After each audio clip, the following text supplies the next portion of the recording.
I'm 58, and I just realized that I may never work again. I may never get hired by anyone ever again to go work for an organization or a company. Corporate Gen Xers, you better buckle up. It's going to get ugly here pretty quick. Research done by Ramsey Solutions found that 48% of Americans have less than $10,000 saved for retirement. That's almost half. So today we're going to be going over more layoffs, but specifically taking a look at the older generations. This doesn't seem to be letting up at all, no matter how many reports or information comes out. The job market's great. We'll go over the most recent information in a little bit. It definitely does not feel that way with all the experiences I see on social media. We have a lot of stuff to go over today, along with comments from you guys from previous videos. So if you want to be featured on a future video, leave in the comments down below. But let's just jump right into it. That's a pretty scary thought, and if you're over 50, I guarantee you're going to have it too. I'm 58, and I just realized that I may never work again. I may never have a job again. Now, I'll make money, but I may never get hired by anyone ever again to go work for an organization or a company. Doesn't matter how good I am, doesn't matter my skill set, what I do, have done, doesn't matter how well I interview. The fact of the matter is, I very likely have aged out. I'm 58. And many people are feeling the exact same way. I asked you guys in an older video. Do you know someone who's been fired recently? Yes, sadly. Friend got laid off after 20 years at the same company. My dad was fired at 62 and was definitely due to ageism. He tried to get a lawyer about it and just blew him off and said it couldn't be proven. He thankfully found another job, but he was fired again earlier this year. Coworker just got fired. He was 5 years away from retirement. My dad just got laid off a few weeks ago. He's turning 65 in a few months and not ready to retire. Yes, my brother and sister, both in their 50s, have been laid off in the past 2 years. My husband was let go of a job he's been at for 15 years, late 2023, and he's in his mid-50s. It took 9 months to find another job, and then he was unexpectedly laid off in June of 2025. My husband worked for a pet food plant for over 10 years as a procurement manager. We even moved to another state when the job asked him to. He always worked 12-hour days, took calls any times, weekend, etc. Then they sold the business and had a new HR girl call him and say he was laid off. Didn't even say it to his face. There's no integrity in companies anymore. Moving to another state, another country, and then getting laid off right after is way more common than I thought. There are so many examples of that online. It's really just never ending. I knew it was coming. Saw the writing on the wall for months. After 24 years with the same company where I spent my entire adult life, my position's being eliminated and I'm being laid off. I know it's not personal, it's business, but it's still personal to me. This business has been my life, my family, my growth, my identity, my security. It's even been my home. Now, I know this isn't the case for everybody around the world, but at least most of the time in American culture, your job, your career does tie into your identity, whether you like it or not. So getting laid off after almost a quarter of a decade at the same company takes a pretty heavy toll on your mental health no matter what. And now you're going to have to deal with this awful job market we've been seeing for years. We have another comment from you guys right here. My sister was laid off when she was 59. Never did find another full-time job and just worked part-time. She went through all of her savings until she turned 62 and she could file for Social Security. It wasn't much, but kept her afloat. And with the constant increase in the cost of living, those checks aren't going to go nearly as far as they did a few years ago until they end up vanishing completely. I've already talked about it. I fully believe that by the time that I get up to that age, I won't be getting a dime of Social Security. Being able to retire one day will 100% be on me. Corporate Gen Xers, you better buckle up. It's going to get ugly here pretty quick. I mean, think about this. March was the third most layoffs in history. And that's when businesses were doing well and performing financially, right? This is, mass layoffs even after strong financial quarters.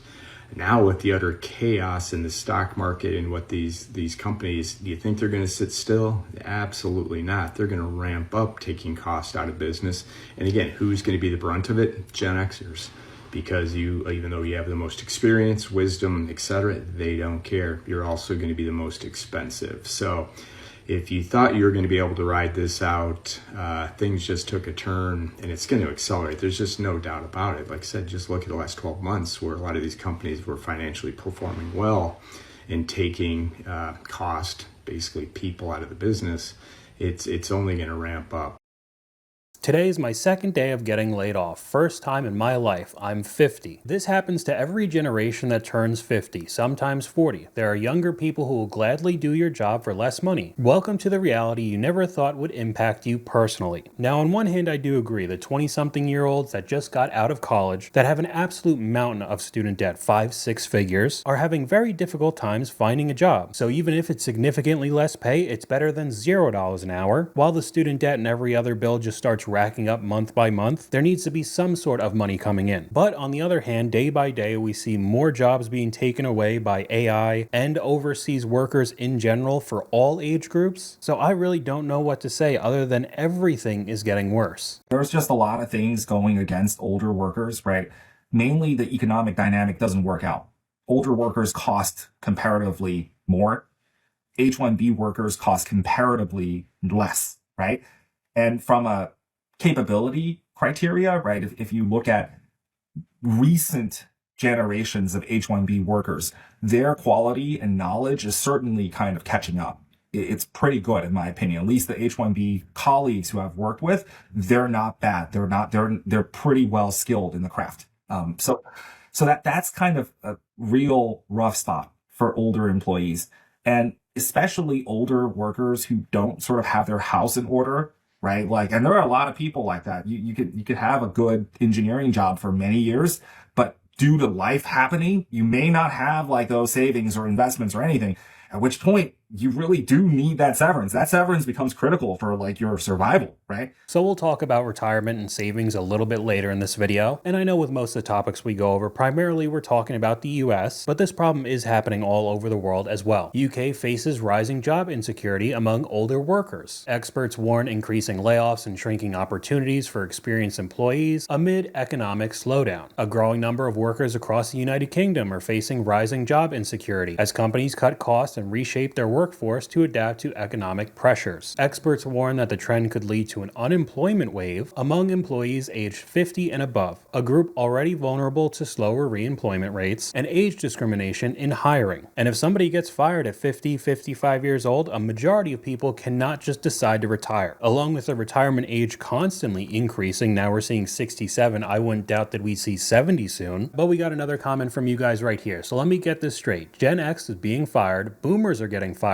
meanwhile millennials and Gen Z are not getting hired. That's exactly what I was talking about before. We're currently living in a very dystopian society. But it's okay, everyone. The jobs report just came out and said that everything's doing great. Just believe all the data that's coming out and don't say anything otherwise. Until inevitably a few months later, everything gets revised down and you could actually realize how bad things have gotten. The US government has now released the official jobs reports, and the results were incredible. And I mean that in the most literal sense possible. For the month of January, the US labor market added 130,000 jobs, and the unemployment rates decreased from 4.4% to 4.3%. So this means that the US labor market is booming.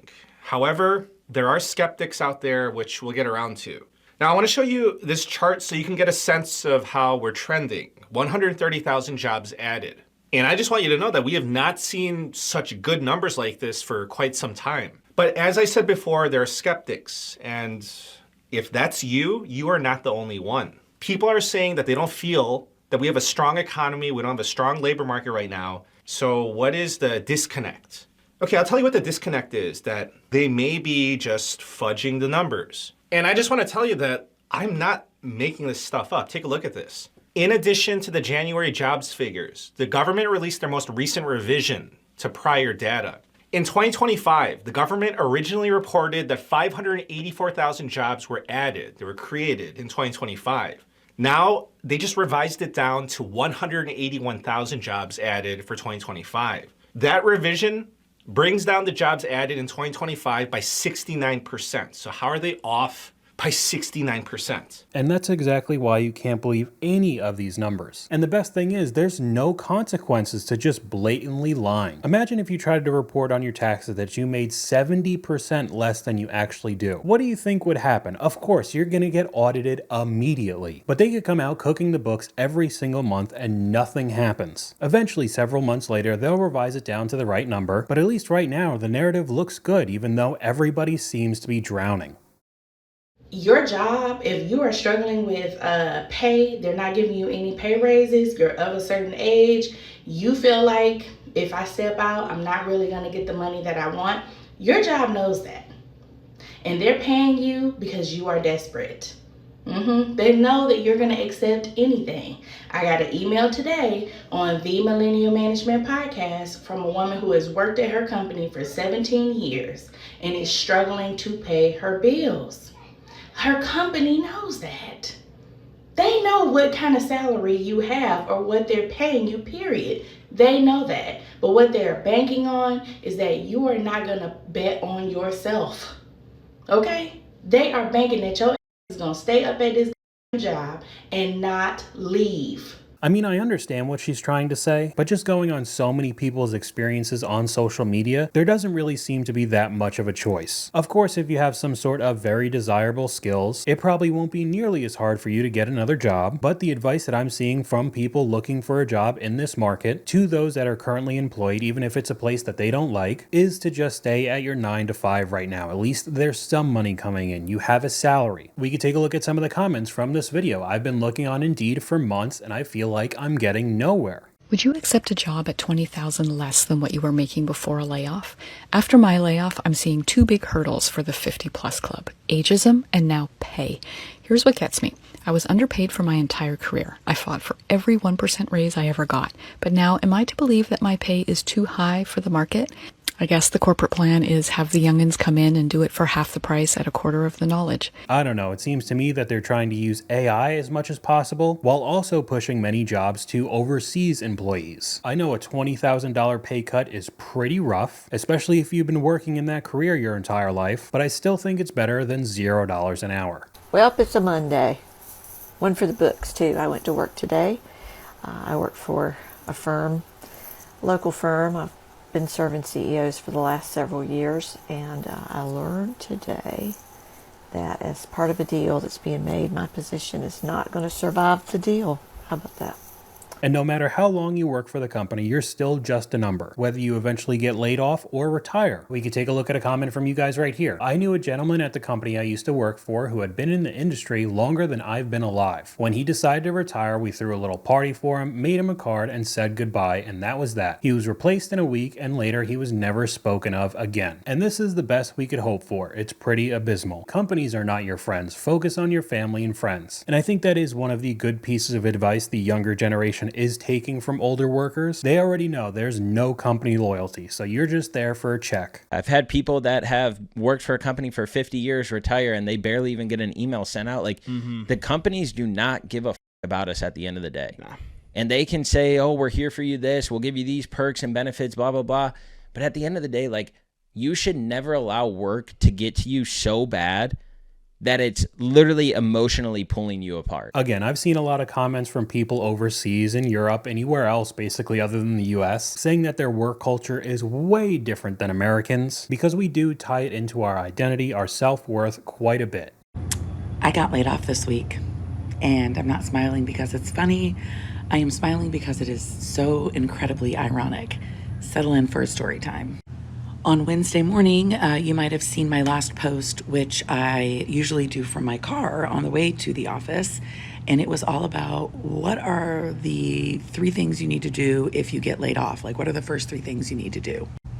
And then I went to work, and later that day, I got very unexpectedly laid off, along with, unfortunately, some of my colleagues. And that's not even the most ironic part. The most ironic part is that my wife also got laid off this week. Yeah. So you're probably going to see a lot more of me on here, and I might even be speaking a little bit more freely about what it's like to be in corporate America with my HR perspective.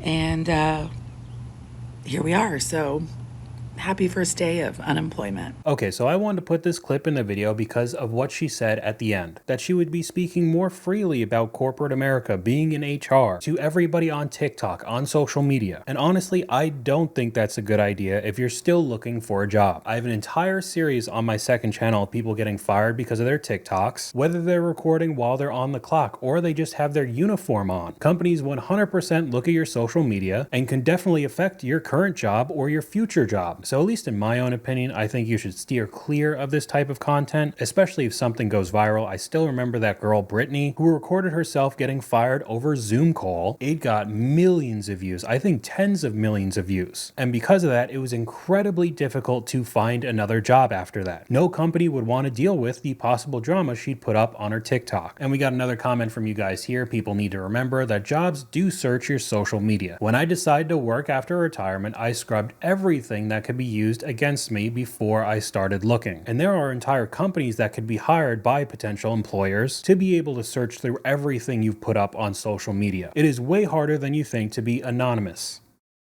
Someone asked me, what should someone do if they get laid off at 54, just a few years before retirement and big companies don't want to hire them anymore? And another comment followed up with, they still have 10 years left to work. What now? So let's talk about it. Because this is a silent crisis no one wants to admit out loud. Here's the truth. Being laid off at 54 doesn't mean you're finished. It means the old system can't see your value, but that doesn't mean it's gone. You're not too old. You're too experienced for the wrong environment. And here's what I tell someone in this exact situation. Number one, forget big company approval. Find where you're needed. Mid-sized businesses, startups, nonprofits, they value maturity, pattern recognition, and stability. They may not say it in the job post, but they need someone who can lead, guide, and get things done with less hand-holding. Number two, turn your expertise into income. Don't just look for a job. Look for a function you can own. Can you consult, coach, offer fractional leadership, teach others the system you just spent 25 years mastering? You've got career equity. So while I do agree with some of the things she says, what I'm seeing is a lot of this is turning into selling courses. Now, we've gone over a ton of different topics on both of my channels, and a lot of them have various different course sellers. But to be honest, this specific topic has more than any of them that I've seen. There is account after account talking about, I got laid off at 55, 60, 65, and I still needed money to retire, so I started digital marketing or coaching people, basically teaching them how to sell courses to other people. It's all the same formula like this. I'm 58 years old and I don't have a job. They laid me off at 55 after a 25-year career. We go over to the account, love mentoring families in the online space. Click below. And it's all paid courses. When I was laid off in my last job at 61, 50 plus and broke, change it with automated systems, no cold calls, pay off debt with another link. Seems like they're trying to use AI in this as well. I'm 54 years old, let go after 20 years in corporate. No one wanted to hire me, but I found a new path. Tired of struggling? Drop a yes and I'll show you how to turn things around. It's the same gurus and course sellers that I see in so many different niches. I help Gen Xers find financial freedom, earn from their phone, and build lasting legacies. I could make a completely separate video just going over these accounts. My journey towards digital wealth. Laid off at 60, but the free masterclass by a 7-figure earner helped me rebuild. Comment ready for the training. I help people make money to live their dream retirement with 2 different programs. Helping moms 50 plus create options before 62, making income online around your 9 to 5. Start here. It just becomes so exhausting. Because if you decide to purchase these courses that could be hundreds or thousands of dollars each, that's how these people are making money at the end of the day. They'll give you some information that could be ripped off from another course seller, or just use ChatGPT to write the entire thing. Very surface level knowledge, or something like digital marketing that is heavily oversaturated, and then it doesn't end up working out for you and you're out all of that money. Like I've said, we've seen this a ton before, but the sheer amount of accounts in this niche was baffling to me. So if you are in this type of situation looking stuff up on social media, just be very careful of these accounts, but we'll move on to retirement.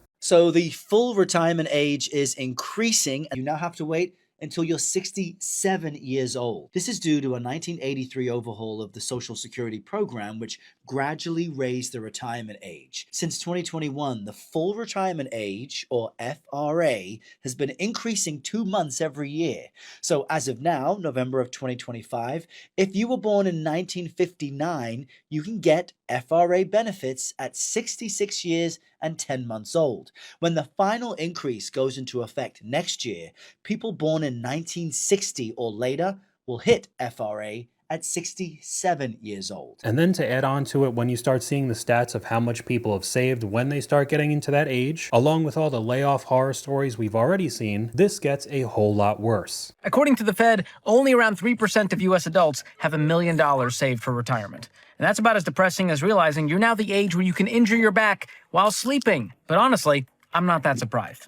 Research done by Ramsey Solutions found that 48% of Americans have less than $10,000 saved for retirement.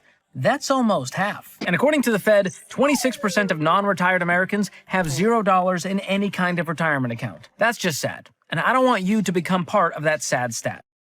So we're currently seeing a lot of experiences like what we're about to look at, and I think it's only going to increase in volume as time moves on. What do you do for a living? Hi, my name is Ted.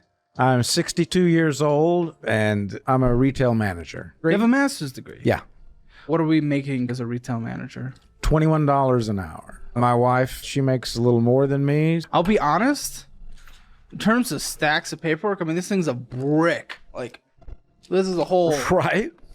It is. And it's just all credit cards. Welcome so, to my world. Why do we have so much debt going into our 60s? 59 and a half is designed to be the time when we can withdraw from our tax advantage retirement accounts. Yeah, I was just talking about this with my wife, and I should be thinking of retiring now, but I'm actually doing the opposite. I feel like I'm just starting out, trying to do stuff. The retail management is not my desire, not my end game. I don't think anyone's dream after a master's degree is to be a retail manager, right? Correct. Yeah, but I'm not trying to on your job at the same time. No, it's okay. There's just going to be an increasing amount of people that are going to have to work until they're in the grave, all while it being incredibly difficult to get a job in the first place right now. It feels like there is no winning in this situation at all. How affordable is a granny flat on the Gold Coast these days? Now, oh my gosh, that would take up pretty much 90% of my pension. How do you get by with nearly 60% of your income on accommodation? I've lost 6 kilos so far. I really have to count my pennies. We grabbed this because there was nothing else. We're women that have worked here all our lives, paid our taxes, raised our children are paying taxes, and yet here we are in a position where we have to depend on each other to keep a roof over our head. So this is why I think having the financial knowledge and literacy that we go over on this channel is incredibly important, because it feels like it's becoming more and more difficult to be able to retire one day. But that's all I got for you guys today. Let me know what you guys think in the comments down below. YouTube thinks you'll like this video popping up on screen right now, but hopefully you guys enjoyed this video. If you did, please leave a like, and I'll talk to you guys later.